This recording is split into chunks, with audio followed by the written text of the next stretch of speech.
Alhamdulillah, alhamdulillah, alhamdulillah. Hanya itu yang selalu kita haturkan kepada Allah Subhanahu wa taala sebagai wujud syukur kita kepada Allah selaku Khalik Sang Pencipta. Bapak Pandar dan seluruh pengurus sekolah plus tahfiz rumah yang saya hormati, yang tidak bisa saya sebutkan satu persatu, yang saya hormati kepala atau ketua LPK Akses Kom, yang saya hormati beserta pengajar, yang saya hormati kepala PKBM dan seluruh guru serta peserta didik dari PKBM Karya Mandiri Muara Komang yang saya hormati dan kami banggakan, serta anak-anak tahfiz Khairul Ummah yang saya banggakan. Mohon izin Bapak semuanya, Bapak dan Ibu semuanya, saya menyampaikan beberapa hal.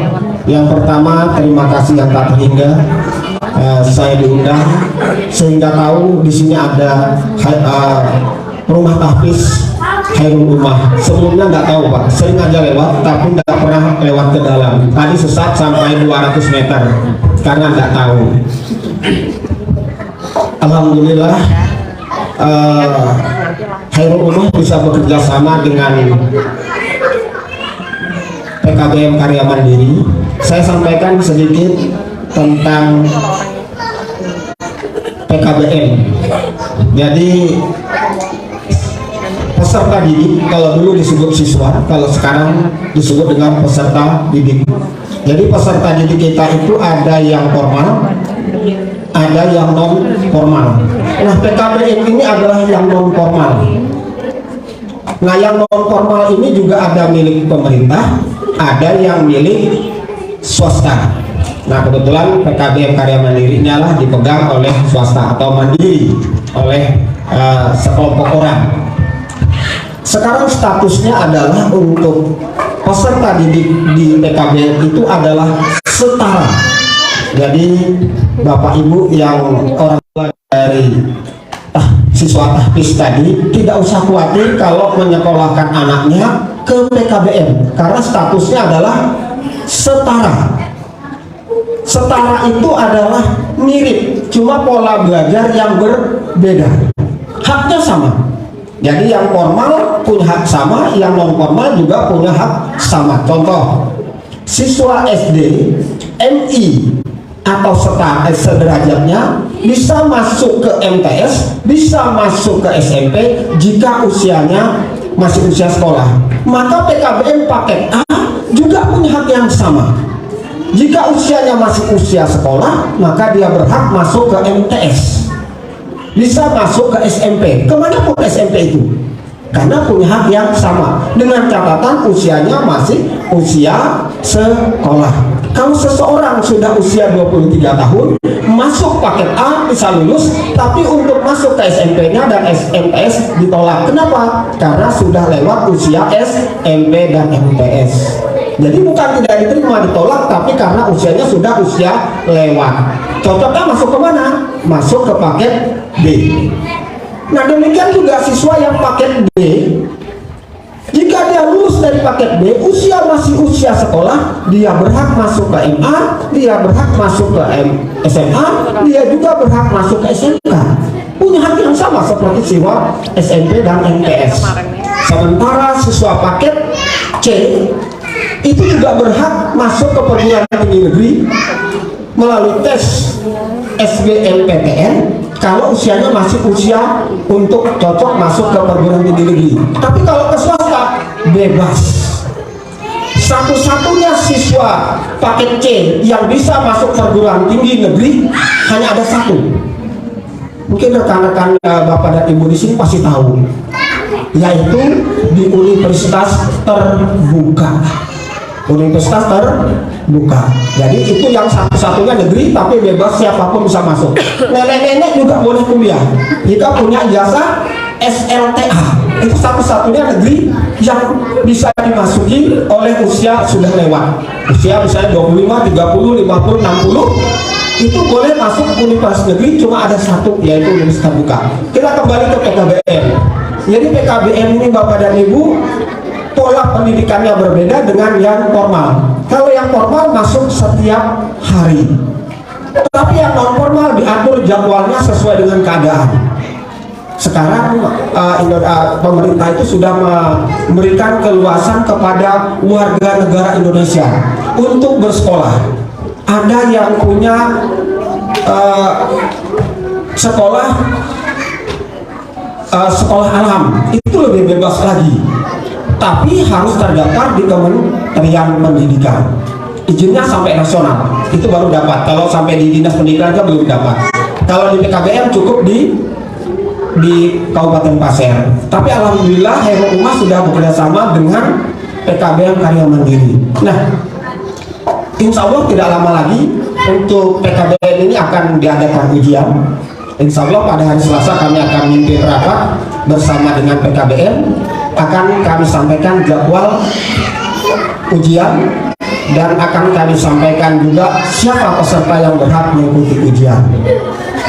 Bapak dan Ibu, peserta untuk paket C ini ada seorang anak di Jakarta, Bapak dan Ibu. Tadi saya sempat cari, saya sering lupa namanya, tidak begitu hafal.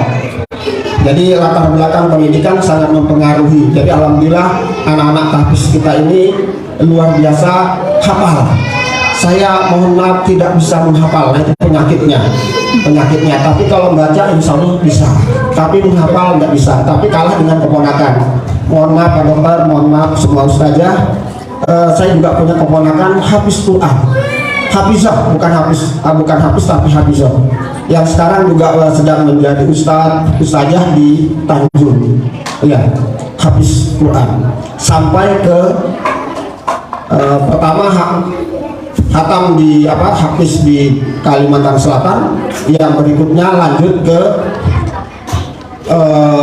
Suriah sampai ke belajar ke Hadarul Maut. Sampai saya sendiri merinding karena Suriah bergejolak terus menerus, sampai saya telepon akhirnya bapaknya, karena berapa tahun tidak pernah lihat keponakan ini di mana. Saya telepon bapaknya, anakmu itu masih hidup atau tidak?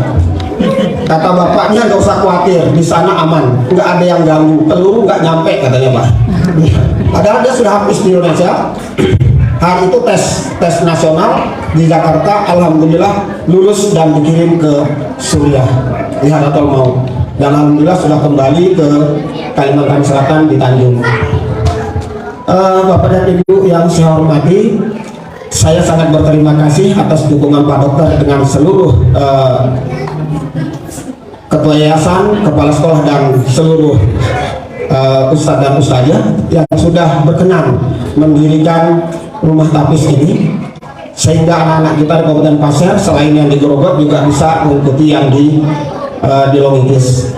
Kami juga dari Dinas Pendidikan Bapak dan Ibu berterima kasih karena LPK Akseskom sudah mengangkat kemampuan keterampilan dalam bekerja. Saya harapkan untuk paket C, termasuk yang paket D, itu bisa mencari ilmu ke Longigis. Ini kesempatan terbuka dan resmi. Jadi adik-adik kami yang dari Karya Mandiri yang paket D maupun paket C, karena paket B ini kan, paket C kan sambil jalan aja. Jadi sambil jalan, paketnya jalan, keterampilan komputernya jalan, atau keterampilan kerjanya didapat. Nanti ijazahnya dapat, keterampilan kerjanya dapat, insya Allah ijazahnya dapat. Ya. Ya. Karena kalau ijazahnya nggak ada, keterampilan kerjanya nggak ada, susah mendapatkan ijazah. Begitu ngelamar, orang tuanya tanya gitu kan, kamu kerja di mana? Ada sih yang menerima tanda kerja, ada. Tapi lebih banyak kalau sudah nggak kerja itu pelan sekali. Aduh, belum mau dinikahkan katanya. Tahun depan usianya masih belum cukup gitu kan. Tapi kalau sudah punya ijazah, punya keterampilan kerja, apalagi sudah diterima bekerja, insya Allah tepat itu. Ya, terutama ini yang paket ini, yang paket C terutama. Tapi mudah-mudahan yang sudah paket ini juga sudah memiliki ijazah gitu kan. Ya. Bapak dan Ibu, sekali lagi kami berterima kasih dari Dinas Pendidikan, berterima kasih yang tak terhingga. Tadi saya klarifikasi sendiri sedikit, saya bukan dari wakil kepala dinas. Bapak dan Ibu, hanya seorang kasih, ya seorang kasih. Jadi kasih yang salah satu tugasnya adalah menangani pendidikan kesetaraan. Pendidikan kesetaraan itu yaitu yang disebut dengan PKBM. Nah, bagi adik-adik tadi yang paket C tadi sudah terbuka peluang untuk kuliah dibeasiswakan. Bisa dipilih di Grogol, ada 3 tadi, bisa juga ke Jawa. Tapi kalau mau kuliah tetap di rumah, tidak ketemu dengan siapapun, ketemu dengan hanya ini atau laptop, kuliahlah di universitas terbuka. Ya. Salah satunya pengurus universitas terbuka di Kabupaten Pasir ini, Pak Dokter mungkin tahu, ada 6. Di Grogol itu ada 4. Kemudian di Muara Komang ada 1, di Longikis ada 1. Tapi yang termurah adalah saya menggratiskan biaya per semester. Jadi nggak ada lagi biaya, bukan biaya SPP-nya, tapi biaya administrasinya. Jadi saya tidak menggunakan biaya administrasi, cukup dia bayar SPP-nya di bank, masuk ke UT pusat, sama saya tidak ada sama sekali. Pembinaan langsung lewat grup. Mungkin itu sekali lagi saya tersandung dengan anak-anak kita, dengan adik-adik kita yang kecil sudah habis Quran. Mudah-mudahan benar-benar nanti sampai dilanjutkan habisnya, bukan hanya di tingkat sekolah dasar atau program paket A, tapi diteruskan. Karena keponakan saya juga dulu begitu, dilanjutkan terus sudah habis sampai dilanjutkan ke Hadarul Maut. Jadi diteruskan ke sana. Mudah-mudahan ini menjadi pembawa rahmat untuk seluruh keluarganya, karena apabila ada satu keluarga yang hafiz Quran dan terus terjaga, maka dia nanti di yaumil akhir akan membantu keluarganya. Nah, itu yang paling istimewa dan Ibu. Mudah-mudahan anak-anak kita yang hafiz ini nanti juga membawa guru-gurunya ke surganya Allah Subhanahu wa Ta'ala. Demikian yang dapat saya sampaikan, karena sudah jam 12.15. Saya khawatir nanti ajam kita tidak sempat kemana-mana. Kata Pak Dokter tadi, para santri di sini mendengar suara ajam, dia langsung ke musola. Kalau kita masih suara ajam masih sini, kacau balau kita. Berarti kita tidak mendidik mereka. Saya akhiri, mohon maaf atas segala tutur kata yang tidak berkenan. Terima kasih atas perhatian. Saya akhiri, billahi taufiq wal hidayah. Assalamualaikum warahmatullahi wabarakatuh.